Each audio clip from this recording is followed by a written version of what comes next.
ಜ್ಞಾನಧ್ವನಿ ಕೇಳುಗರಿಗೆ ನಮಸ್ಕಾರ. ಈಗ ಡಾಕ್ಟರ್ ಎ.ಆರ್. ಕೃಷ್ಣಶಾಸ್ತ್ರಿ ಅವರ ಕಥಾಮೃತ. ದೇವದತ್ತನ ಕಥೆ. ಹಿಂದೆ ಕಂಬುಕಾಪುರದಲ್ಲಿ ಹರಿದತ್ತನೆಂಬ ಬ್ರಾಹ್ಮಣನಿದ್ದನು. ದೇವದತ್ತನೆಂಬ ಅವನ ಮಗನು ವಿದ್ಯಾವಂತನಾದರೂ ಜೂಜಿಗೆ ಬಿದ್ದು ಮೈಮೇಲಿನ ಬಟ್ಟೆಯನ್ನೂ ಸೋತು ತಂದೆಗೆ ಮುಖ ತೋರಿಸುವುದಕ್ಕೆ ನಾಚಿಕೊಂಡು ಒಂದು ಪಾಳು ದೇವಾಲಯಕ್ಕೆ ಹೋದನು. ಅಲ್ಲಿ ಜಾಲಪಾದನೆಂಬ ಮಹಾವ್ರತಿ ಇದ್ದನು. ಅವನಿಗೆ ನಮಸ್ಕರಿಸಲು ಅವನು ತನ್ನ ಮೌನವನ್ನು ಬಿಟ್ಟು ದೇವದತ್ತನ ಕಷ್ಟವನ್ನು ವಿಚಾರಿಸಿ, ಅಯ್ಯ, ಜೂಜಿಗೆ ಎಷ್ಟು ಹಣ ದೊರೆತರೆ ತಾನೇ ಸಾಕಾದೀತು. ಈ ವಿಪತ್ತಿನಿಂದ ಪಾರಾಗಬೇಕಾದರೆ ನಾನು ಹೇಳಿದ ಹಾಗೆ ಕೇಳು, ನೀನು ವಿದ್ಯಾಧರನಾಗುತ್ತೀಯೇ ಎಂದು ಹೇಳಿ ತನ್ನ ಹತ್ತಿರವೇ ನಿಲ್ಲಿಸಿಕೊಂಡನು. ಮಾರನೆಯ ದಿನ ರಾತ್ರಿ ಸ್ಮಶಾನಕ್ಕೆ ಹೋಗಿ ಆಲದ ಮರದ ಕೆಳಗೆ ಪೂಜಿಸಿ ಪರಮಾನ್ನವನ್ನು ನೈವೇದ್ಯ ಮಾಡಿ ಬಲಿ ಎರಚಿ, ನೀನೂ ಹೀಗೆಯೇ ಮಾಡಿ ವಿದ್ಯುತ್ಪ್ರಭೆ ಈ ಪೂಜೆಯನ್ನು ಒಪ್ಪಿಸಿಕೋ ಎಂದು ಹೇಳು. ಹಾಗಾದರೆ ನಮ್ಮಿಬ್ಬರಿಗೂ ಸಿದ್ಧಿ ಲಭಿಸುತ್ತದೆ ಎಂದು ಹೇಳಿದನು. ಅವನು ಅದರಂತೆ ಮಾಡುತ್ತಿರಲು ಒಂದು ಸಾರಿ ಆ ಮರವನ್ನು ಒಡೆದುಕೊಂಡು ಒಬ್ಬ ದಿವ್ಯ ಸ್ತ್ರೀಯು ಹೊರಗೆ ಬಂದು, ಅಯ್ಯ, ನನ್ನ ಒಡತಿಯು ನಿನ್ನನ್ನು ಕರೆಯುತ್ತಾಳೆ, ಬಾ ಎಂದು ಒಳಕ್ಕೆ ಕರೆದುಕೊಂಡು ಹೋದಳು. ಅಲ್ಲಿ ಒಂದು ರತ್ನಮಂದಿರವಿತ್ತು. ಆ ಮಂದಿರದಲ್ಲಿ ಮಂಚದ ಮೇಲೆ ಒಬ್ಬ ರೂಪವತಿಯಾದ ಹೆಂಗಸು ಮಲಗಿದ್ದಳು. ಅವಳು ಅವನನ್ನು ಸ್ವಾಗತಿಸಿ ತನ್ನ ಹತ್ತಿರ ಕೂರಿಸಿಕೊಂಡು, ಮಹಾಭಾಗ, ನಾನು ರತ್ನವರ್ಷನೆಂಬ ಯಕ್ಷರಾಜನ ಮಗಳು, ವಿದ್ಯುತ್ಪ್ರಭೆ ಎಂಬುದು ನನ್ನ ಹೆಸರು. ಈ ಜಾಲಪಾದನು ನನ್ನನ್ನು ಪೂಜಿಸುತ್ತಿದ್ದಾನೆ. ಅವನಿಗೆ ಸಿದ್ಧಿಯನ್ನೇನೋ ಕೊಡುತ್ತೇನೆ. ಆದರೆ ನಾನು ನಿನ್ನ ರೂಪಿನಲ್ಲಿ ಮೋಹಗೊಂಡಿದ್ದೇನೆ. ನೀನು ನನ್ನನ್ನು ಮದುವೆಯಾಗು ಎಂದಳು. ಅವನು ಒಪ್ಪಿ ಅವಳೊಡನೆ ಇರುತ್ತಾ ಅವಳು ಗರ್ಭಿಣಿಯಾಗಲು ಮಹಾವ್ರತಿಯ ಹತ್ತಿರಕ್ಕೆ ಬಂದು ಅಂಜುತ್ತಾ ನಡೆದ ಸಂಗತಿಯನ್ನೆಲ್ಲ ತಿಳಿಸಿದನು. ಅವನು, ಅಯ್ಯ, ನೀನು ಮಾಡಿದ್ದು ಒಳ್ಳೆಯದಾಯಿತು. ನೀನು ಹಿಂದಿರುಗಿ ಹೋಗಿ ಆ ಯಕ್ಷಸ್ತ್ರೀಯ ಹೊಟ್ಟೆ ಸೀಳಿ ಗರ್ಭವನ್ನು ತೆಗೆದುಕೊಂಡು ಬಾ ಎಂದು ಕಳುಹಿಸಿದನು. ಅವನು ಆ ಕೆಲಸ ಮಾಡುವುದು ಹೇಗೆಂದು ಯಕ್ಷಿಣಿಯ ಮುಂದೆ ಖಿನ್ನನಾಗಿ ನಿಂತಿರಲು ಅವಳು, ಆರ್ಯಪುತ್ರ, ಇದಕ್ಕೇಕೆ ಚಿಂತೆ? ಜಾಲಪಾದನು ಹೇಳಿದಂತೆ ನನ್ನ ಹೊಟ್ಟೆ ಸೀಳಿ ಗರ್ಭವನ್ನು ತೆಗೆ. ಅದನ್ನು ನೀನು ಮಾಡದಿದ್ದರೆ ನಾನೇ ಮಾಡುತ್ತೇನೆ ಎಂದಳು. ಅವನು ಹಿಂದು ಮುಂದು ನೋಡುತ್ತಿರಲು ಅವಳೇ ಅದನ್ನು ತೆಗೆದುಕೊಟ್ಟು, ಇದನ್ನು ತಿಂದವನು ವಿದ್ಯಾಧರನಾಗುತ್ತಾನೆ, ತೆಗೆದುಕೋ ಎಂದು ಕೊಟ್ಟಳು. ಮತ್ತು ವಿದ್ಯಾಧರಿಯಾದ ನಾನು ಶಾಪದಿಂದ ಹೀಗೆ ಯಕ್ಷಿಣಿಯಾಗಿದ್ದೆ. ಈಗ ಶಾಪ ವಿಮೋಚನೆಯಾಯಿತು. ನಾನು ವಿದ್ಯಾಧರ ಲೋಕಕ್ಕೆ ಹೋಗುತ್ತೇನೆ, ಅಲ್ಲಿ ಮತ್ತೆ ನೋಡುತ್ತೇನೆ ಎಂದು ಅವಳು ಹಾರಿಹೋದಳು. ಅವನು ಆ ಗರ್ಭವನ್ನು ತಂದು ಜಾಲಪಾದನಿಗೆ ಕೊಟ್ಟನು. ಅವನು ಭೈರವನನ್ನು ಪೂಜಿಸಿಕೊಂಡು ಬಾ ಎಂದು ದೇವದತ್ತನನ್ನು ಕಳುಹಿಸಿ, ಅವನು ಬರುವ ಹೊತ್ತಿಗೆ ಆ ಗರ್ಭವನ್ನು ಬೇಯಿಸಿ ತಿಂದು ವಿದ್ಯಾಧರನಾಗಿ ದೇವದತ್ತನ ಕಣ್ಣೆದುರಿಗೇ ಹಾರಿಹೋದನು. ಅವನಿಂದ ಮೋಸವಾಯಿತಲ್ಲ ಎಂದುಕೊಂಡು ದೇವದತ್ತನು ಸ್ಮಶಾನಕ್ಕೆ ಹೋಗಿ ಒಂದು ಶವದಲ್ಲಿ ಬೇತಾಳನನ್ನು ಆವಾಹನೆ ಮಾಡಿ ತನ್ನ ಮಾಂಸದಿಂದ ಅವನನ್ನು ತೃಪ್ತಿಪಡಿಸಿ ಒಲಿಸಿಕೊಂಡನು. ಆಮೇಲೆ ಅವನ ಸಹಾಯದಿಂದ ವಿದ್ಯಾಧರ ಲೋಕದಲ್ಲಿ ಜಾಲಪಾದನು ಇದ್ದೆಡೆಗೆ ಹೋಗಲು ಅವನು ವಿದ್ಯುತ್ಪ್ರಭೆಯನ್ನು ತನ್ನ ಹೆಂಡತಿಯಾಗುವಂತೆ ನಿರ್ಬಂಧಪಡಿಸುತ್ತಿದ್ದದ್ದನ್ನು ಕಂಡನು. ಅವನನ್ನು ಕಂಡ ಕೂಡಲೇ ಜಾಲಪಾದನ ಕೈಯಿಂದ ಕತ್ತಿ ಜಾರಿ ಬಿತ್ತು. ಅದನ್ನು ತೆಗೆದುಕೊಂಡನು. ಅವನು ಜಾಲಪಾದನನ್ನು ಕೊಲ್ಲದೆ ಬೇತಾಳನ ಮೂಲಕ ಅವನು ಮೊದಲಿದ್ದೆಡೆಗೆ ಕಳುಹಿಸಿದನು. ಆ ಕ್ಷಣದಲ್ಲಿ ಪಾರ್ವತಿಯು ಕಾಣಿಸಿಕೊಂಡು ಅವನಿಗೆ ವಿದ್ಯೆಗಳನ್ನೂ ವಿದ್ಯಾಧರಾಧಿಪತ್ಯವನ್ನೂ ಕೊಟ್ಟಳು. ಆಮೇಲೆ ಅವನು ವಿದ್ಯುತ್ ಪ್ರಭೆಯೊಡನೆ ಸುಖವಾಗಿ ವಿದ್ಯಾಧರ ರಾಜ್ಯವನ್ನು ಆಳಿಕೊಂಡಿದ್ದನು.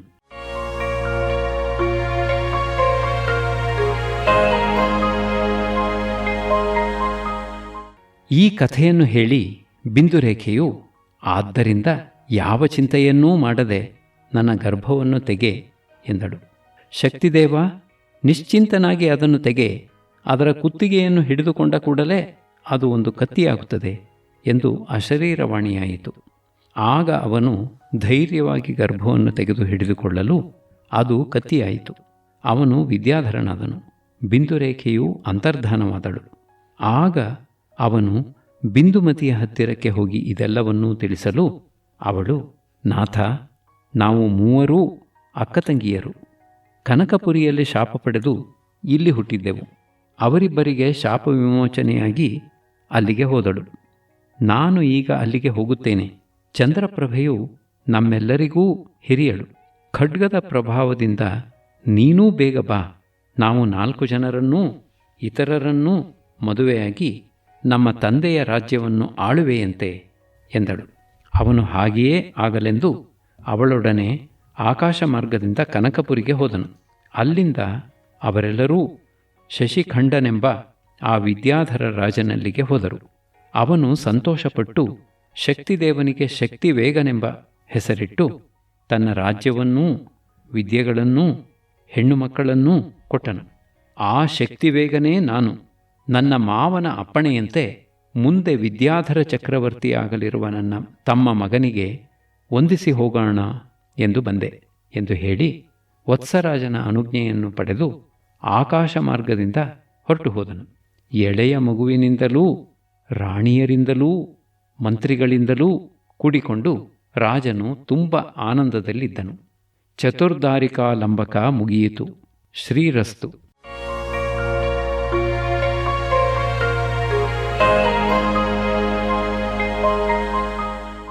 ಆರು. ಮದನ ಮುಂಚುಕಾಲಂಬಕ. ತರ್ಜಯನ್ನಿವ ವಿಘ್ನೌಘಾನ್ನಮಿತೋನ್ನಮಿತೇನ ಯಃ ಮುಹುರ್ವಿಭಾತಿ ಶಿರಸ ಸಪಾಯಾದ್ವೋ ಗಜಾನನಃ ನಮಃ ಕಾಮಾಯ ಯದ್ಬಾಣ ಪಾತೈರಿವ ನಿರಂತರಂ ಭಾತಿ ಕಂಠಕಿತಂ ಶಂಭೋರಪ್ಯುಮಾಲಿಂಗ್ಯತಂ ವಪುಃ. ತರಂಗ 1. ನರವಾಹನದತ್ತನಿಗೆ 8 ವರ್ಷ ತುಂಬಿತು. ಆಗ ಅವನು ವಿದ್ಯೆ ಕಲಿಯುತ್ತಲೂ ಮಂತ್ರಿಪುತ್ರರೊಡನೆ ಉಪವನಗಳಲ್ಲಿ ಕ್ರೀಡಿಸುತ್ತಲೂ ಕಾಲ ಕಳೆಯುತ್ತಿದ್ದನು. ರತ್ನದತ್ತನ ಕಥೆ.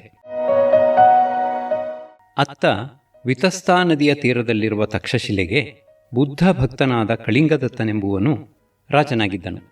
ಆ ಊರಿನಲ್ಲಿ ವಿತಸ್ತಾದತ್ತನೆಂಬ ಬೌದ್ಧ ವರ್ತಕನಿದ್ದನು. ಅವನ ಮಗನಾದ ರತ್ನದತ್ತನು ಬ್ರಾಹ್ಮಣ ಧರ್ಮವನ್ನು ಬಿಟ್ಟು ಶ್ರಮಣರನ್ನು ಪೂಜಿಸುತ್ತಿದ್ದದ್ದಕ್ಕಾಗಿ ತಂದೆಯನ್ನು ಹಳಿಯುತ್ತಿದ್ದನು. ತಂದೆಯು ಧರ್ಮವು ಒಂದು ರೂಪವಲ್ಲ, ಸತ್ಯ, ದಯೆ, ರಾಗದ್ವೇಷಗಳ ತ್ಯಾಗ ಇವೇ ಬ್ರಾಹ್ಮಣ್ಯವೆಂದು ಹೇಳುತ್ತಾರೆ. ಬೌದ್ಧ ಧರ್ಮವು ಸರ್ವಪ್ರಾಣಿಗಳಿಗೂ ಅಭಯವನ್ನು ನೀಡುತ್ತದೆ. ಅದಕ್ಕಿಂತ ಹೆಚ್ಚಿನ ಉಪಕಾರವಿಲ್ಲ.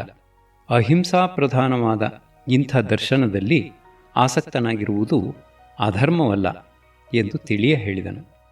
ಆದರೆ ಅವನು ತಂದೆಯನ್ನು ಇನ್ನೂ ನಿಂದಿಸಿದನು. ಆದ್ದರಿಂದ ಅವನು ನೊಂದು ಧರ್ಮಶಾಸಕನಾದ ದೊರೆಯ ಹತ್ತಿರ ಇದನ್ನು ತಿಳಿಸಿದನು. ಅವನು ಉಪಾಯವಾಗಿ ವರ್ತಕಪುತ್ರನನ್ನು ಕರೆಸಿ ಕೋಪವನ್ನು ನಟಿಸುತ್ತಾ, ಈ ದೇಶದೂಷಕನನ್ನು ಕೊಂದುಬಿಡಿ ಎಂದು ಆಜ್ಞೆ ಮಾಡಿದನು. ತಂದೆಯು ಕೇಳಿಕೊಂಡದ್ದರ ಮೇಲೆ ಧರ್ಮಾಚರಣೆಗೆ 2 ತಿಂಗಳು ಅವಕಾಶ ಕೊಟ್ಟು ಅನಂತರ ಅವನನ್ನು ಕರೆತನ್ನಿ ಎಂದು ಅವನನ್ನು ಅವನ ತಂದೆಯ ವಶಕ್ಕೆ ಒಪ್ಪಿಸಿದನು. ಅವನು, ನಾನೇನು ಮಾಡಿದೆ? ನಿಷ್ಕಾರಣವಾಗಿ ನನ್ನನ್ನು ಇನ್ನು 2 ತಿಂಗಳಿಗೆ ಕೊಲ್ಲುತ್ತಾರಂತಲ್ಲ ಎಂದು ಚಿಂತೆಯಿಂದಲೂ ಭಯದಿಂದಲೂ ಅನ್ನ ನೀರು ಬಿಟ್ಟು ಬಡವಾದನು. 2 ತಿಂಗಳ ನಂತರ ವರ್ತಕನು ಮಗನನ್ನು ದೊರೆಯ ಮುಂದೆ ನಿಲ್ಲಿಸಲು ರಾಜನು, ಏಕಯ್ಯ ಎಷ್ಟು ಬಡವಾಗಿ ಬಿಟ್ಟಿದ್ದೀಯೇ? ನಾನೇನು ನಿನಗೆ ಊಟಕ್ಕೆ ಅಡ್ಡಿ ಮಾಡಲಿಲ್ಲವಲ್ಲ ಎಂದು ಕೇಳಿದನು. ವರ್ತಕಪುತ್ರನು, ಪ್ರಭು, ಮೃತ್ಯುವನ್ನು ಎದುರು ನೋಡುತ್ತಾ ನೋಡುತ್ತಾ ನನ್ನನ್ನೇ ನಾನು ಮರೆತೆ. ಹೀಗಿರಲು ಊಟ ತಿಂಡಿಯ ಮಾತೇನು ಎಂದನು. ಆಗ ರಾಜನು, ಅಯ್ಯ ಹುಡುಗ, ಹೀಗೆ ಮೃತ್ಯು ಭಯ ಎಂಥದೆಂಬುದನ್ನು ನಿನಗೆ ತಿಳಿಸಿಕೊಟ್ಟೆ. ಇದು ಪ್ರತಿಯೊಂದು ಪ್ರಾಣಿಗೂ ಉಂಟು. ಇದು ಕಾರಣವಾಗಿ ವಿವೇಕಿಯಾದವನು ಮೋಕ್ಷ ಪಡೆಯಲು ಯತ್ನಿಸುತ್ತಾನೆ. ಆದ್ದರಿಂದ ಈ ಧರ್ಮದಲ್ಲಿರುವ ನಿಮ್ಮ ತಂದೆಯನ್ನು ನಿಂದಿಸಬಾರದು ಎಂದು ತಿಳಿಯ ಹೇಳಿದನು. ವರ್ತಕಪುತ್ರನು ಹೀಗೆ ಧರ್ಮೋಪದೇಶ ಮಾಡಿದ್ದಕ್ಕಾಗಿ ರಾಜನನ್ನು ವಂದಿಸಿ ಮೋಕ್ಷವನ್ನೂ ಉಪದೇಶ ಮಾಡಬೇಕೆಂದು ಕೇಳಿಕೊಂಡನು. ಅವನು ಊರ ಹಬ್ಬದಲ್ಲಿ ವರ್ತಕಪುತ್ರನ ಕೈಗೆ ಎಣ್ಣೆ ತುಂಬಿದ ಒಂದು ಪಾತ್ರೆಯನ್ನು ಕೊಟ್ಟು, ಇದನ್ನು ಕೈಯಲ್ಲಿ ಹಿಡಿದು ಊರಿನೊಳಗೆ ಸುತ್ತಿ ಬಾ. ಅದು ತುಳುಕಿ 1 ತೊಟ್ಟು ಎಣ್ಣೆ ಕೆಳಕ್ಕೆ ಬಿದ್ದರೂ ನಿನ್ನ ತಲೆ ಕತ್ತರಿಸಿ ಕೆಳಗೆ ಬೀಳುತ್ತದೆ ಎಂದು ಬಿಚ್ಚುಕತ್ತಿಯವರನ್ನು ಕಾವಲು ಹಾಕಿ ಕಳುಹಿಸಿದನು.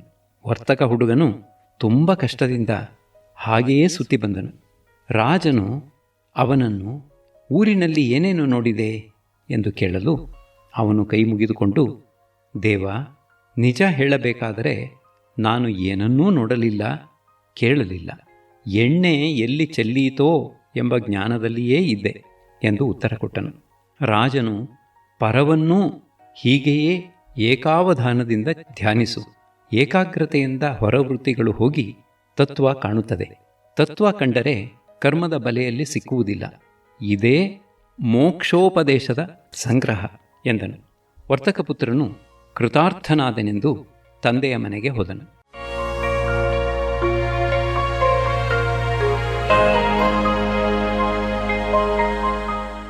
ಕಳಿಂಗದತ್ತನ ಕಥೆ. ಆ ಕಳಿಂಗದತ್ತನ ಹೆಂಡತಿಯಾದ ತಾರಾದತ್ತೆಯು ಒಂದು ದಿನ ರಾತ್ರಿ ಆಕಾಶದಿಂದ ಒಂದು ಜ್ವಾಲೆಯು ಬಂದು ತನ್ನ ಹೊಟ್ಟೆಯಲ್ಲಿ ಹೊಕ್ಕಂತೆ ಕನಸು ಕಂಡಳು. ಸುರಭಿದತ್ತೆ ಎಂಬ ಅಪ್ಸರ ಸ್ತ್ರೀಯು ಒಬ್ಬ ವಿದ್ಯಾಧರನಲ್ಲಿ ಆಸಕ್ತಳಾಗಿರುತ್ತಾ ತನ್ನ ಕರ್ತವ್ಯವನ್ನು ಮರೆತದ್ದಕ್ಕಾಗಿ ಇಂದ್ರನು ಅವಳನ್ನು ಮನುಷ್ಯಳಾಗಿ ಹುಟ್ಟು ಎಂದು ಶಪಿಸಿದ್ದನು. ಅವಳು ತಾರಾದತ್ತೆಯ ಗರ್ಭದಲ್ಲಿ ಬಂದಿದ್ದಳು. ಕರ್ಮವೇ ಶುಭಾಶುಭ ಫಲಗಳನ್ನು ಕೊಡತಕ್ಕದ್ದು ಎಂದು ಅವಳು ಗಂಡನಿಗೆ ತನ್ನ ಕಥೆಯನ್ನು ಹೇಳಿದಳು. ತಾರಾದತ್ತೆಯ ಪೂರ್ವಜನ್ಮದ ಕಥೆ.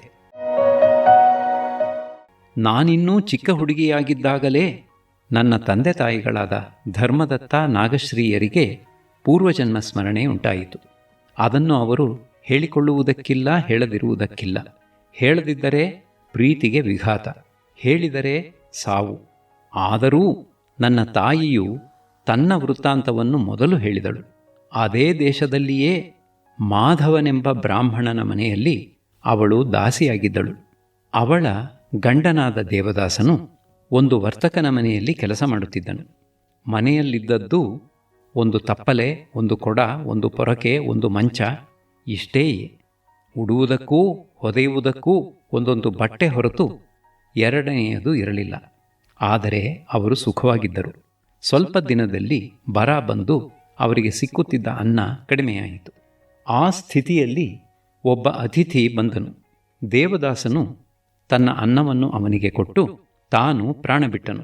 ಅವಳು ಗಂಡನೊಡನೆ ಸಹಗಮನ ಮಾಡಿ ರಾಜವಂಶದಲ್ಲಿ ಹುಟ್ಟಿ ಧರ್ಮದತ್ತನ ಹೆಂಡತಿಯಾದಳು. ನಮ್ಮ ತಂದೆಯೇ ಹಿಂದೆ ದೇವದಾಸನಾಗಿದ್ದನು. ಅದನ್ನು ಅವನು ಅವಳಿಗೆ ತಿಳಿಸಿದನು. ಇಬ್ಬರೂ ಸ್ವರ್ಗಕ್ಕೆ ಹೋದರು.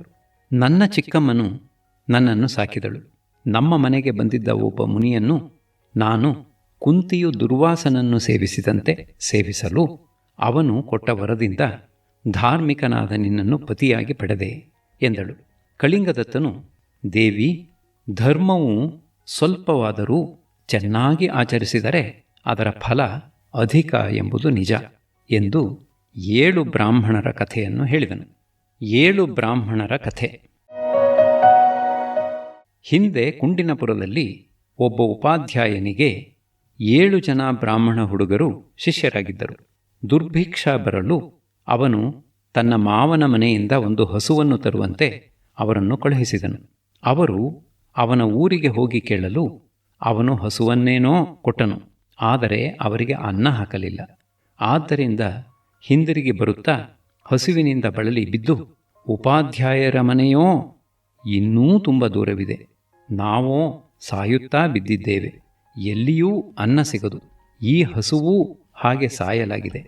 ಆದ್ದರಿಂದ ಅದನ್ನು ಕೊಂದು ಹೊಟ್ಟೆ ತುಂಬಿಕೊಂಡು ಮಿಕ್ಕದ್ದನ್ನು ಗುರುಗಳಿಗೆ ತೆಗೆದುಕೊಂಡು ಹೋಗಿ ಕೊಡೋಣ ಎಂದು ಆ ಹಸುವನ್ನೇ ಪಶು ಮಾಡಿ ಅದರಿಂದ ದೇವಪಿತೃಯಜ್ಞ ಮಾಡಿ ತಾವು ತಿಂದು ಗುರುವಿಗೆ ತೆಗೆದುಕೊಂಡು ಹೋಗಿ ಕೊಟ್ಟರು.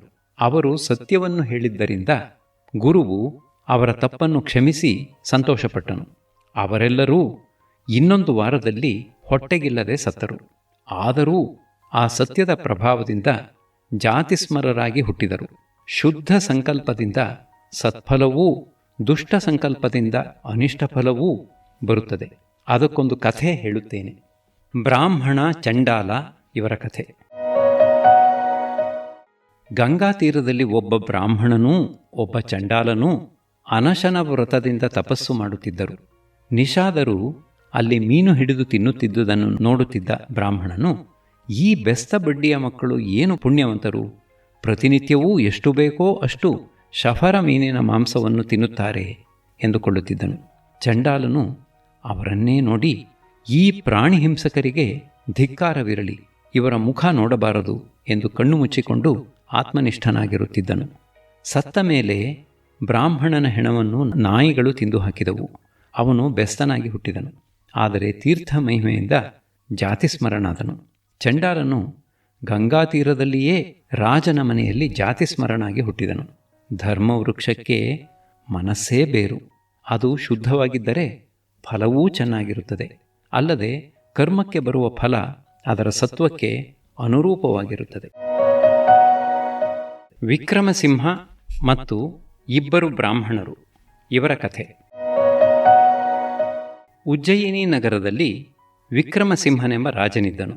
ಅವನು ಒಂದು ಸಾರಿ ಬೇಟೆಗೆಂದು ಹೊರಟು ಊರ ಹೊರಗಿದ್ದ ಒಂದು ಪಾಳು ದೇವಾಲಯದಲ್ಲಿ ಇಬ್ಬರು ಮಾತನಾಡುತ್ತಿದ್ದದ್ದನ್ನು ನೋಡಿದನು. ಬೇಟೆಯಾಡಿಕೊಂಡು ಬಂದರೂ ಅವರು ಇನ್ನೂ ಅಲ್ಲಿಯೇ ಮಾತನಾಡುತ್ತಿದ್ದರಿಂದ ಅವರನ್ನು ಹಿಡಿತರಿಸಿ ಕೇಳಲು ಅವರಲ್ಲಿ ಒಬ್ಬನು ಅಭಯವನ್ನು ಪಡೆದು ಹೀಗೆಂದನು, ಈ ನಿಮ್ಮ ಊರಿನಲ್ಲಿಯೇ ಕರಭಕನೆಂಬ ಬ್ರಾಹ್ಮಣನಿದ್ದನು. ನಾನು ಅವನ ಮಗ. ಚಿಕ್ಕಂದಿನಲ್ಲಿಯೇ ನನ್ನ ತಾಯಿ ತಂದೆಗಳು ತೀರಿ ಹೋಗಲು ನಾನು ಅನಾಥನಾಗಿ ಶಸ್ತ್ರವಿದ್ಯೆಯನ್ನೂ ಜೂಜನ್ನೂ ಅಭ್ಯಾಸ ಮಾಡಿದೆ. ಆ ಮದದಿಂದ ಬಾಣಪ್ರಯೋಗ ಮಾಡೋಣವೆಂದು ಕಾಡಿಗೆ ಹೊರಟಿರಲು ಆ ದಾರಿಯಲ್ಲಿಯೇ ಒಬ್ಬ ಹೆಂಗಸು ರಥದಲ್ಲಿ ಕುಳಿತು ಪರಿವಾರದೊಡನೆ ಹೋಗುತ್ತಿದ್ದಳು. ಒಂದು ಮದದಾನೆಯು ಅಟ್ಟಿಸಿಕೊಂಡು ಬರಲು ಎಲ್ಲರೂ ಅವಳನ್ನು ಬಿಟ್ಟು ಓಡಿಹೋದರು. ನಾನು ಅವಳ ಸಹಾಯಕ್ಕೆಂದು ಹೋಗಲು ಅದು ಅವಳನ್ನು ಬಿಟ್ಟು ನನ್ನ ಹಿಂದೆ ಬಂತು. ನಾನು ಅದನ್ನು ಬಹುದೂರ ಸೆಳೆದುಕೊಂಡು ಹೋಗಿ ಮುರಿದು ಬಿದ್ದಿದ್ದ ಒಂದು ಮರದ ಎಲೆಗಳ ಹಿಂದೆ ಅವಿತುಕೊಂಡು ತಪ್ಪಿಸಿಕೊಂಡು ಹೋದೆ. ಆನೆಯು ಆ ಮರದ ಕೊಂಬೆಗಳನ್ನು ಚೂರು ಚೂರು ಮಾಡಿತು. ನಾನು ಹಿಂದಿರುಗಿ ಹೋಗಿ ಆ ಹೆಂಗಸನ್ನು ಕಂಡೆ. ಯಾವ ಅಪಾಯವೂ ಇಲ್ಲದೆ ನಾನು ಸುರಕ್ಷಿತವಾಗಿ ಬಂದದ್ದಕ್ಕೆ ಅವಳು ಸಂತೋಷಪಟ್ಟು, ಇಂಥ ಕಷ್ಟದಲ್ಲಿ ಕಾಪಾಡಿದ ನೀನೇ ನನ್ನ ಗಂಡ. ನನ್ನ ಗಂಡನೂ ಪರಿವಾರದವರೂ ಬರುತ್ತಿದ್ದಾರೆ. ಆದ್ದರಿಂದ ನೀನು ನಮ್ಮ ಹಿಂದೆ ಬಾ, ಅವಕಾಶ ಸಿಕ್ಕಿದಾಗ ಇಬ್ಬರೂ ಎಲ್ಲಿಗಾದರೂ ಹೋಗೋಣ ಎಂದಳು. ನಾನು ಅವರಿಗೆ ಕಾಣದ ಹಾಗೆ ಅವರ ಹಿಂದೆಯೇ ಹೋದೆ. ಎಲ್ಲರೂ ಲೋಹನಗರವನ್ನು ಸೇರಿದೆವು. ಅಲ್ಲಿ ಅವಳ ಗಂಡನು ವ್ಯಾಪಾರದಿಂದ ಜೀವಿಸುತ್ತಿದ್ದನು. ಆ ಊರಿನ ಹೊರಗಿದ್ದ ದೇವಾಲಯದಲ್ಲಿ ನಾನು ಅಂದಿನ ಹಗಲನ್ನು ಕಳೆದೆ. ಅಲ್ಲಿ ನನ್ನ ಸ್ನೇಹಿತನಾದ ಈ ಬ್ರಾಹ್ಮಣನು ದೊರೆತನು. ನನ್ನ ವೃತ್ತಾಂತವನ್ನು ಕೇಳಿ ಅವನು, ಇವಳ ನಾದಿನಿ ಒಬ್ಬಳಿದ್ದಾಳೆ. ಅವಳು ದುಡ್ಡು ಕಾಸು ತೆಗೆದುಕೊಂಡು ನನ್ನೊಡನೆ ಹೊರಡುವವಳಾಗಿದ್ದಾಳೆ. ಅವಳ ಸಹಾಯದಿಂದ ನಿನ್ನ ಕೆಲಸ ಮಾಡಿಕೊಡುತ್ತೇನೆ ಎಂದು ಹೇಳಿ ಅವಳಿಗೆ ಈ ವೃತ್ತಾಂತವನ್ನು ತಿಳಿಸಿದನು. ಮರುದಿನ ಅವಳು ತನ್ನ ಅತ್ತಿಗೆಯನ್ನು ದೇವಾಲಯಕ್ಕೆ ಕರೆತಂದಳು. ನನ್ನ ಸ್ನೇಹಿತನಿಗೆ ತನ್ನ ಅತ್ತಿಗೆಯ ವೇಷ ಹಾಕಿ ಅವನೊಡನೆ ಹೊರಟಳು. ನಾನು ವರ್ತಕನ ಹೆಂಡತಿಗೆ ಗಂಡು ವೇಷ ಹಾಕಿ ಈ ಉಜ್ಜಯಿನಿಗೆ ಕರೆದುಕೊಂಡು ಬಂದೆ. ಅಂದಿನ ರಾತ್ರಿ ಎಲ್ಲರೂ ನಿದ್ರೆಯಲ್ಲಿದ್ದಾಗ ವರ್ತಕನ ತಂಗಿಯು ನನ್ನ ಸ್ನೇಹಿತನೊಡನೆ ಹೊರಟು ಪ್ರಯಾಣಿಕರ ಗುಂಪಿನಲ್ಲಿ ತಲೆಮರೆಸಿಕೊಂಡು ಇಲ್ಲಿಗೆ ಬಂದಳು. ಹೀಗೆ ನಮಗೆ ತಾವಾಗಿ ಪ್ರೀತಿಸಿ ಬಂದ ಹೆಂಡಿರು ದೊರೆತರು. ಆದರೆ ಎಲ್ಲಿ ವಾಸ ಮಾಡುವುದಕ್ಕೂ ಹೆದರಿಕೆ. ಆದ್ದರಿಂದ ಏನು ಮಾಡೋಣ ಎಂದು ಆಲೋಚಿಸುತ್ತಿದ್ದೆವು. ನಮ್ಮನ್ನು ಏನು ಬೇಕಾದರೂ ಮಾಡಬಹುದು ಎಂದನು. ವಿಕ್ರಮಸಿಂಹನು ಸಂತೋಷಪಟ್ಟು, ನೀವು ಈ ಊರಲ್ಲಿ ನಿರ್ಭಯವಾಗಿರಬಹುದು, ನಿಮಗೆ ಬೇಕಾದ ಹಣವನ್ನೂ ಕೊಡುತ್ತೇನೆ ಎಂದು ಧೈರ್ಯ ಹೇಳಿದನು. ಅವರು ತಮ್ಮ ಹೆಂಡಿರೊಡನೆ ಅವನ ಆಶ್ರಯದಲ್ಲಿ ಸುಖವಾಗಿದ್ದರು. ಹೀಗೆ ಸತ್ವಶಾಲಿಗಳಿಗೆ ಸಂಪತ್ತು ಲಭಿಸುತ್ತದೆ. ರಾಜರೂ ಬುದ್ಧಿವಂತರಾದ ಸಾಹಸಿಗರನ್ನು ಮೆಚ್ಚಿ ಅವರಿಗೆ ಸಹಾಯ ಮಾಡುತ್ತಾರೆ. ಇಹಜನ್ಮದಲ್ಲಿಯೂ ಪೂರ್ವಜನ್ಮದಲ್ಲಿಯೂ ತಾವು ಮಾಡಿದ ಶುಭಾಶುಭ ಕರ್ಮಗಳಿಂದಲೇ ಅವಕ್ಕೆ ಅನುರೂಪವಾದ ಫಲಭೋಗ ಉಂಟಾಗುತ್ತದೆ. ಆದ್ದರಿಂದ ಆಕಾಶದಿಂದ ಬಂದು ನಿನ್ನ ಹೊಟ್ಟೆಯನ್ನು ಹೊಕ್ಕ ಜ್ವಾಲೆ ಕರ್ಮವಶದಿಂದ ಬಂದು ಬಿದ್ದ ಯಾವುದೋ ದೇವ ವ್ಯಕ್ತಿಯಾಗಿರಬೇಕು ಎಂದನು.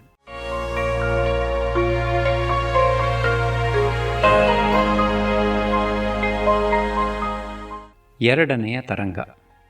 ತಾರಾದತ್ತೆಯು ಗರ್ಭಧರಿಸಿ ಸಕಾಲದಲ್ಲಿ ದಿವ್ಯ ಸುಂದರವಾದ ಒಂದು ಹೆಣ್ಣು ಮಗುವನ್ನು ಹೆತ್ತಳು. ಅದು ಗಂಡಾಗಲಿಲ್ಲವಲ್ಲ ಎಂದು ಕಳಿಂಗದತ್ತನು ಚಿಂತೆಪಟ್ಟುಕೊಂಡು ಮನಸ್ಸಮಾಧಾನಕ್ಕಾಗಿ ಬೌದ್ಧ ವಿಹಾರಕ್ಕೆ ಹೋದನು. ಅಲ್ಲಿ ಒಬ್ಬ ಭಿಕ್ಷುವು ಹೀಗೆ ಧರ್ಮೋಪದೇಶ ಮಾಡುತ್ತಿದ್ದನು. ಸಂಸಾರದಲ್ಲಿ ದಾನವೇ ತಪಸ್ಸು. ಬುದ್ಧನು ಕರುಣೆಯಿಂದ ತನ್ನನ್ನೇ ಕೊಟ್ಟುಕೊಂಡನು. ಆದ್ದರಿಂದ ವಿವೇಕಿಯಾದವನು ಆಶಾಪರನಾಗದೆ ಪ್ರಾಣಿಹಿತವನ್ನುಂಟು ಮಾಡಬೇಕು. ಹಾಗಾದರೆ ಸಮ್ಯಜ್ಞಾನ ಲಭಿಸುತ್ತದೆ. ವಿರಕ್ತರಾದ 7 ರಾಜಪುತ್ರಿಯರ ಮತ್ತು ಒಬ್ಬ ರಾಜಪುತ್ರನ ಕಥೆಗಳು. ಹಿಂದೆ ಒಬ್ಬ ರಾಜನಿಗೆ 7 ಹೆಣ್ಣು ಮಕ್ಕಳಿದ್ದರು. ಅವರು ಚಿಕ್ಕ ವಯಸ್ಸಿನಲ್ಲಿಯೇ ವೈರಾಗ್ಯದಿಂದ ತಂದೆಯ ಮನೆಯನ್ನು ಬಿಟ್ಟು ಶ್ಮಶಾನದಲ್ಲಿ ನೆಲೆಸಿದರು. ಏಕೆಂದು ಕೇಳಿದ ಪರಿಜನರಿಗೆ ಪರಹಿತ ಒಂದೇ ಈ ಸಂಸಾರದಲ್ಲಿ ಸಾರವಾದದ್ದು. ನಮ್ಮಿಂದ ಮೃಗಪಕ್ಷಿಗಳಿಗೆ ತೃಪ್ತಿಯಾಗಲಿ, ಈ ಸೌಂದರ್ಯವನ್ನು ಕಟ್ಟಿಕೊಂಡೇನು? ಹಿಂದೆ ಒಬ್ಬ ರಾಜಪುತ್ರನು ಸುಂದರವಾಗಿದ್ದರೂ, ಯುವಕನಾಗಿದ್ದರೂ ಸನ್ಯಾಸಿಯಾಗಿ ಒಬ್ಬ ವರ್ತಕನ ಮನೆಗೆ ಹೋದನು. ಅವನ ಹೆಂಡತಿಯು ಆ ಭಿಕ್ಷುವಿನ ಸುಂದರವಾದ ಕಣ್ಣುಗಳನ್ನು ನೋಡಿ ಮೋಹಗೊಂಡು, ಈ ಕಣ್ಣಿಗೆ ಬೀಳುವ ಹೆಂಗಸು ಏನು ಪುಣ್ಯವಂತಳೋ ಎಂದಳು. ಅದನ್ನು ಕೇಳಿ ಅವನು ತನ್ನ ಒಂದು ಕಣ್ಣನ್ನು ಕಿತ್ತು ಕೈಯಲ್ಲಿ ಹಿಡಿದುಕೊಂಡು, ಅಮ್ಮ, ಇದರಲ್ಲೇನಿದೆ ನೋಡು, ಬರಿಯ ರಕ್ತ ಮಾಂಸ, ನಿನಗೆ ಅದರ ಮೇಲೆ ಆಸೆ ಇದ್ದರೆ ತೆಗೆದುಕೋ ಎಂದನು. ಅವಳು, ಅಯ್ಯೋ, ಈ ಕಣ್ಣನ್ನು ನೀನು ಕಿತ್ತುಕೊಳ್ಳಲು ಪಾಪಿಯಾದ ನಾನು ಕಾರಣನಾದೆನೇ ಎಂದು ನೊಂದುಕೊಂಡಳು. ಅವನು, ನೀನು ವ್ಯಥೆಪಟ್ಟುಕೊಳ್ಳಬೇಡ ತಾಯಿ, ನಿನ್ನಿಂದ ನನಗೆ ಉಪಕಾರವೇ ಆಯಿತು. ಅದಕ್ಕೆ ಒಂದು ನಿದರ್ಶನವನ್ನು ಹೇಳುತ್ತೇನೆ ಕೇಳು. ಹಿಂದೆ ಗಂಗಾತೀರದಲ್ಲಿ ಒಬ್ಬ ಯತಿ ಇದ್ದನು. ಅಲ್ಲಿಗೆ ವಿಹಾರಕ್ಕೆ ಬಂದಿದ್ದ ರಾಜನ ಹೆಂಡತಿಯರು ಗಂಡನು ಮಲಗಿ ನಿದ್ರಿಸುತ್ತಿದ್ದಾಗ ಹೊರಟು ಸಮಾಧಿಯಲ್ಲಿದ್ದ ಆ ಮುನಿಯ ಸುತ್ತ ಇವನೇಕೆ ಹೀಗಿದ್ದಾನೆ ಎಂದು ಕುತೂಹಲದಿಂದ ಸುತ್ತಿಕೊಂಡಿದ್ದರು. ರಾಜನು ಎಚ್ಚರಗೊಂಡು ಹೆಂಡಿರನ್ನು ಕಾಣದೆ ಎದ್ದು ಬಂದು ಮುನಿಯ ಹತ್ತಿರ ಅವನನ್ನು ನೋಡಿ ಕೋಪದಿಂದ ಕತ್ತಿ ತೆಗೆದುಕೊಂಡು ಹೊಡೆದನು. ದೇಹ ಕತ್ತರಿಸಿ ಹೋದರೂ ಶಾಂತನಾಗಿದ್ದ ಮುನಿಯನ್ನು ನೋಡಿ ಒಂದು ದೇವತೆಯು, ಅಯ್ಯ ಮಹಾತ್ಮ, ನೀನು ಸಮ್ಮತಿಸಿದರೆ ಈ ಪಾಪಿಯನ್ನು ನಾನು ಕೊಂದು ಹಾಕುತ್ತೇನೆ ಎಂದಿತು. ಅವನು, ದೇವಿ, ಬೇಡ, ಅವನು ನನಗೆ ಧರ್ಮ ಮಾರ್ಗದಲ್ಲಿ ಸಹಾಯವನ್ನೇ ಮಾಡಿದ್ದಾನೆ. ಅವನು ಹೀಗೆ ನಡೆದುಕೊಳ್ಳದಿದ್ದರೆ ನಾನು ಯಾರನ್ನು ಏತಕ್ಕಾಗಿ ಕ್ಷಮಿಸಬೇಕಾಗಿತ್ತು? ಪ್ರಿಯಾಪ್ರಿಯಗಳೆರಡರಲ್ಲೂ ಸಮನಾಗಿ ಕ್ಷಮೆಯಿಂದ ಇರುವುದೇ ಬ್ರಹ್ಮಪದ ಎಂದನು. ಅವಳು ಅವನ ಮಾತಿನಿಂದ ಸಂತುಷ್ಟಳಾಗಿ ಅವನ ಗಾಯಗಳನ್ನು ಮಾಯಿಸಿ ಹೋದಳು. ಆ ರಾಜನಂತೆ ನೀನೂ ನನ್ನ ತಪೋವೃದ್ಧಿಗೆ ಸಹಾಯ ಮಾಡಿದ್ದೀಯೇ ಎಂದು ಸಿದ್ಧಿಗಾಗಿ ಹೊರಟು ಹೋದನು. ನಾವೂ ಹಾಗೆಯೇ ಪ್ರಾಣಿಹಿತಾರ್ಥವಾಗಿ ಈ ಶ್ಮಶಾನಕ್ಕೆ ಬಂದು ಬಿಟ್ಟಿದ್ದೇವೆ ಎಂದರು. ಹೀಗೆ ವಿವೇಕಿಗಳಾದವರಿಗೆ ತಮ್ಮ ದೇಹದಲ್ಲಿಯೂ ಅಭಿಮಾನವಿರುವುದಿಲ್ಲ. ಇನ್ನು ಹೆಂಡಿರು ಮಕ್ಕಳು ಪರಿವಾರಗಳ ವಿಚಾರದಲ್ಲಿ ಕೇಳಬೇಕೇ? ರಾಜನು ಇದನ್ನು ಕೇಳಿಕೊಂಡು ಮನೆಗೆ ಬಂದನು.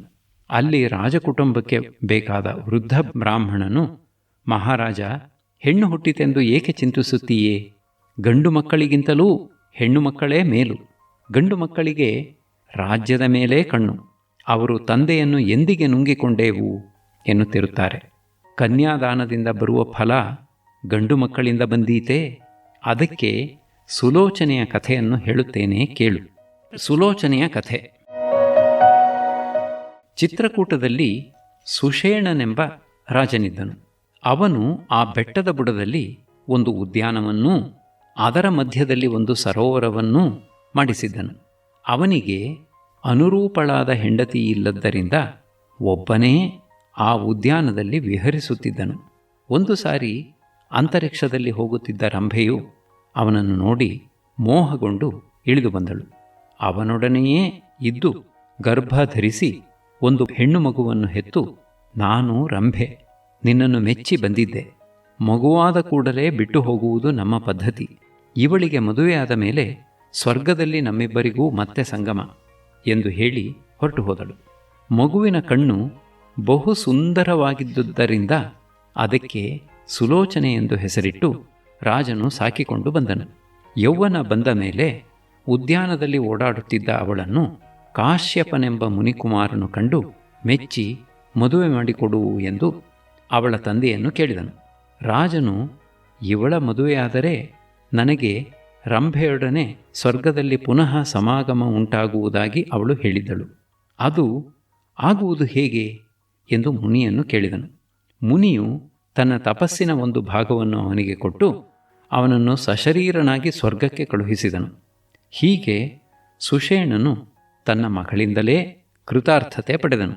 ನಿಮ್ಮಂಥವರ ಮನೆಯಲ್ಲಿ ಹುಟ್ಟುವವರು ಇಂಥವರೇಯೇ, ಆದ್ದರಿಂದ ಇವಳೂ ಯಾರೋ ಶಾಪಚ್ಯುತಳಾದ ದೇವತೆ, ಇದಕ್ಕಾಗಿ ಚಿಂತಿಸಬೇಡ ಎಂದನು.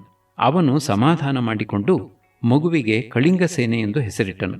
ಅವಳು ಬೆಳೆದು ಒಂದು ದಿನ ಬಿಸಿಲು ಮಚ್ಚಿನ ಮೇಲೆ ಆಡುತ್ತಿರಲು ಮಾಯಾಸುರನ ಮಗಳಾದ ಸೋಮಪ್ರಭೆಯು ಅಂತರಿಕ್ಷದಲ್ಲಿ ಹೋಗುತ್ತಾ ಅವಳನ್ನು ಕಂಡು, ಈ ಚಂದ್ರಮೂರ್ತಿ ಯಾರು?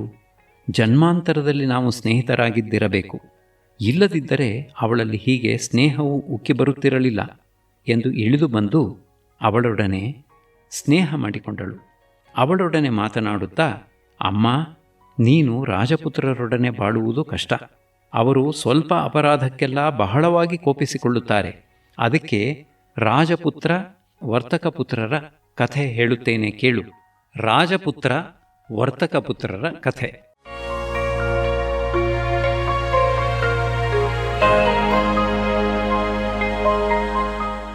ಪುಷ್ಕರಾವತಿಯಲ್ಲಿ ಗೂಢಸೇನನೆಂಬ ರಾಜನಿಗೆ ಒಬ್ಬ ಮಗನಿದ್ದನು. ತಂದೆಗೆ ಅವನೊಬ್ಬನೇ ಮಗನಾದ್ದರಿಂದ ಅವನೇನು ಮಾಡಲಿ ರಾಜನು ಸುಮ್ಮನಿರುತ್ತಿದ್ದನು. ಆ ಊರಿನ ವರ್ತಕನಾದ ಬ್ರಹ್ಮದತ್ತನ ಮಗನಿಗೂ ಅವನಿಗೂ ಸ್ನೇಹವಾಯಿತು. ಒಂದು ಸಾರಿ ಅವನು ವರ್ತಕಪುತ್ರನೊಡನೆ ತನ್ನ ಮದುವೆಗಾಗಿ ಅಹಿಚ್ಛತ್ರಪುರಕ್ಕೆ ಹೊರಟು ಸಂಜೆ ಇಕ್ಷುಮತಿ ತೀರದಲ್ಲಿ ಉಳಿದುಕೊಂಡನು. ಹಾಸಿಗೆ ಹಾಸಿ ಎಲ್ಲರೂ ಮಲಗಿಕೊಂಡ ಮೇಲೆ ಆತನ ದಾದಿಯು ಒಂದು ಕಥೆ ಹೇಳೆಂದಳು. ಅವನು ಒಂದು ಕಥೆಯನ್ನು ಆರಂಭಿಸಿ ಸ್ವಲ್ಪದರಲ್ಲಿಯೇ ಆಯಾಸದಿಂದ ನಿದ್ರೆ ಹೋಗಿಬಿಟ್ಟನು. ದಾದಿಗೂ ನಿದ್ರೆ ಬಂದುಬಿಟ್ಟಿತು. ವರ್ತಕಪುತ್ರನಿಗೆ ಮಾತ್ರ ನಿದ್ದೆ ಬರಲಿಲ್ಲ. ಆಗ ಆಕಾಶದಲ್ಲಿ ಈ ಪಾಪಿಯು ಪೂರ್ತಿ ಕಥೆ ಹೇಳದೆಯೇ ನಿದ್ರೆ ಹೋಗಿಬಿಟ್ಟ. ಆದ್ದರಿಂದ ಅವನು ಬೆಳಗ್ಗೆ ಈ ಹಾರವನ್ನು ಕಂಡು ಕತ್ತಿಗೆ ಹಾಕಿಕೊಂಡರೆ ಸಾಯಲಿ ಎಂದು ವಾಣಿಯಾಯಿತು. ಅದನ್ನು ಕಳೆದುಳಿದರೆ ಮಾವಿನ ಮರದಿಂದ ಹಣ್ಣು ಕಿತ್ತು ಸಾಯಲಿ ಎಂದು ಇನ್ನೊಂದು ವಾಣಿಯಾಯಿತು. ಅದನ್ನು ಕಳೆದುಳಿದರೆ ಮದುವೆ ಮನೆಯು ಮೇಲೆ ಬಿದ್ದು ಸಾಯಲಿ ಎಂದು ಇನ್ನೊಂದು ವಾಣಿಯಾಯಿತು. ಅದನ್ನೂ ಕಳೆದುಳಿದರೆ ರಾತ್ರಿ ಮಲಗುವ ವೇಳೆಯಲ್ಲಿ 100 ಸಾರಿ ಶೀನು ಬರುತ್ತದೆ, ಬಂದಾಗಲೆಲ್ಲ ಶತಾಯುಸ್ಸು ಎಂದು ಯಾರಾದರೂ ಹೇಳದಿದ್ದರೆ ಸಾಯಲಿ. ಇದನ್ನು ಕೇಳಿದವನು ಅವನಿಗೆ ಇದನ್ನು ತಿಳಿಸಿದರೆ ಅವನೂ ಸಾಯಲಿ ಎಂದು ಇನ್ನೊಂದು ವಾಣಿಯಾಯಿತು. ಇದನ್ನು ಕೇಳಿದ ವರ್ತಕಪುತ್ರನು, ಈ ಕಥೆಯ ಮನೆ ಹಾಳಾಯಿತು, ಅದನ್ನು ಕೇಳುವುದಕ್ಕೆಂದು ಬಂದ ದೇವತೆಗಳು ತಮ್ಮ ಕುತೂಹಲ ಭಂಗವಾಯಿತೆಂದು ಶಪಿಸಿದರಲ್ಲ, ನಾನು ಇವನನ್ನು ಹೇಗಾದರೂ ಉಳಿಸಿಕೊಳ್ಳಲೇಬೇಕು, ಆದರೆ ಇದೊಂದನ್ನೂ ಅವನಿಗೆ ಹೇಳುವ ಹಾಗಿಲ್ಲ ಎಂದು ಅಂದಿನ ರಾತ್ರಿಯನ್ನು ಹೇಗೋ ಕಳೆದನು. ಬೆಳಗ್ಗೆ ಪ್ರಯಾಣ ಹೊರಟಾಗ ರಾಜಪುತ್ರನು ಎದುರಿಗೆ ಒಂದು ಹಾರವನ್ನು ಕಂಡು ಅದಕ್ಕೆ ಕೈ ಹಾಕಲು ಹೋದನು. ವರ್ತಕನು ಅದನ್ನು ತಡೆದು, ಇದು ಮಾಯೆ, ಇಲ್ಲದಿದ್ದರೆ ಇದು ಸೈನಿಕರ ಕಣ್ಣಿಗೆ ಬೀಳದೆ ಹೋಗುತ್ತಿತ್ತೇ ಎಂದನು. ಮುಂದೆ ಮಾವಿನ ಮರ ಸಿಕ್ಕಿತು. ರಾಜಪುತ್ರನು ಅದರ ಹಣ್ಣನ್ನು ಕೀಳದಂತೆ ವರ್ತಕಪುತ್ರನು ನೋಡಿಕೊಂಡನು. ಮದುವೆ ಮನೆಯ ಬಾಗಿಲಿಗೆ ಬಂದಾಗ ಅವನನ್ನು ಒಳಕ್ಕೆ ಹೋಗದಂತೆ ಸ್ವಲ್ಪ ತಡೆದನು. ಆಗ ಅದು ಕುಸಿದು ಬಿದ್ದಿತು. ಮದುವೆಯಾಗಿ ಗಂಡು ಹೆಣ್ಣು ಮಲಗುವ ಮನೆಗೆ ಹೋದಾಗ ವರ್ತಕಪುತ್ರನು ಅಲ್ಲಿ ಅವಿತುಕೊಂಡಿದ್ದು ಮಧುವಣಿಗನಿಗೆ ಒಂದರ ಮೇಲೊಂದರಂತೆ 100 ಶೀನು ಬರಲು ಒಂದೊಂದು ಶೀನಿಗೂ ಶತಾಯುಸ್ಸು ಶತಾಯುಸ್ಸು ಎನ್ನುತ್ತಿದ್ದು ಆಮೇಲೆ ಹೊರಕ್ಕೆ ಬಂದನು. ಅದನ್ನು ಕಂಡ ರಾಜಪುತ್ರನು ರೇಗಿ ಕಾವಲವರನ್ನು ಕರೆದು, ಇವನು ನನ್ನ ಮಲಗುವ ಮನೆಯಲ್ಲಿ ಅಡಗಿಕೊಂಡಿದ್ದ, ಇವನನ್ನು ಬಂಧನದಲ್ಲಿರಿಸಿ ನಾಳೆ ಬೆಳಗ್ಗೆ ಶಿಕ್ಷೆ ಕೊಡೋಣ ಎಂದು ಆಜ್ಞೆ ಮಾಡಿದನು. ಬೆಳಗ್ಗೆ ಅವನನ್ನು ವಧೆಗೆಂದು ಕರೆದುಕೊಂಡು ಹೋಗುತ್ತಿರಲು ಅವನು ತಲೆಗಡಿಕರನ್ನು, ಮೊದಲು ನನ್ನನ್ನು ರಾಜಪುತ್ರನ ಹತ್ತಿರಕ್ಕೆ ಕರೆದುಕೊಂಡು ಹೋಗಿ ನಾನು ಮಾಡಿದ ಕಾರ್ಯಕ್ಕೆ ಕಾರಣವನ್ನು ಅವನಿಗೆ ತಿಳಿಸುತ್ತೇನೆ, ಆಮೇಲೆ ನನ್ನನ್ನು ಕೊಲ್ಲುವಿರಂತೆ ಎಂದು ಕೇಳಿಕೊಂಡನು. ಅವರು ಹಾಗೆಯೇ ಕರೆತರಲು ವರ್ತಕನು ತನ್ನ ವೃತ್ತಾಂತವನ್ನೆಲ್ಲ ಹೇಳಿದನು. ಮನೆ ಕುಸಿದು ಬಿದ್ದದ್ದನ್ನು ಕಣ್ಣಾರೆ ಕಂಡಿದ್ದರಿಂದ ಅವನಿಗೆ ಅದರಲ್ಲಿ ನಂಬಿಕೆಯುಂಟಾಗಿ ಶಿಕ್ಷೆಯನ್ನು ತಪ್ಪಿಸಿದನು. ಊರಿಗೆ ಬಂದ ಮೇಲೆ ವರ್ತಕಪುತ್ರನಿಗೂ ಮದುವೆಯಾಯಿತು. ಎಲ್ಲರೂ ಸುಖವಾಗಿದ್ದರು. ಹೀಗೆ ರಾಜಪುತ್ರರು ಮದದಾನೆಗಳ ಹಾಗೆ ತಮ್ಮ ಹಿತವನ್ನು ಅರಿಯರು. ಅವರ ಸ್ನೇಹವೂ ಒಂದೇ, ಬೇತಾಳಗಳ ಸ್ನೇಹವೂ ಒಂದೇ. ಆದ್ದರಿಂದ ಅವರ ನಿಮಿತ್ತವಾಗಿ ನನ್ನ ಸ್ನೇಹವನ್ನು ಬಿಡಬೇಡ ಎಂದಳು. ರಾಜಪುತ್ರಿಯು, ಬೇತಾಳಗಳು ಪಿಶಾಚಗಳು, ರಾಜಪುತ್ರರು ಅಂಥವರಲ್ಲ ಎಂದು ಒಂದು ಪಿಶಾಚಿಯ ಕಥೆಯನ್ನು ಹೇಳುತ್ತೇನೆ ಕೇಳು ಎಂದು ಈ ಕಥೆಯನ್ನು ಹೇಳಿದಳು. ಅದು ಯಾವ ಕಥೆ ಎಂದು ಮುಂದಿನ ವಾರ ಕೇಳೋಣ.